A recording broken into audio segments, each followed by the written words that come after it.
నేను మీ hunter Sai, all Indian traveller. అందరూ ఎలా ఉన్నారు? వరకు ఇక్కడ ఉండేవాళ్ళు కాకుండా బయట ఉండే వాళ్ళకి తెలియటానికే నా ఈ ప్రయత్నం. అయితే ఉత్తరాల మారెమ్మ తల్లి టెంపుల్ ఉంటుంది ఇక్కడ, చాలా ఫేమస్ అన్నమాట.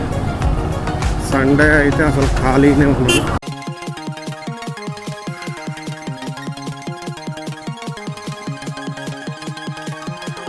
ప్లేస్కి వచ్చేసాం. ఇప్పుడైతే మనం అక్కడ వరకు ఎక్కాలన్నమాట.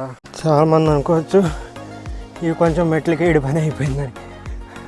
అయితే బ్రహ్మరాంబిక పల్లేశ్వర స్వామి దేవాలయంలో అయితే ఉన్నాం. కొండపర్వ మళ్ళీ గుడి తలుపులు అయితే మూసేయమని చెప్పారు. ఇప్పుడైతే టైం అయితే 6 అవ్వస్తుంది. ఎవరూ లేరు, ఒక్కడనే ఉన్నాను.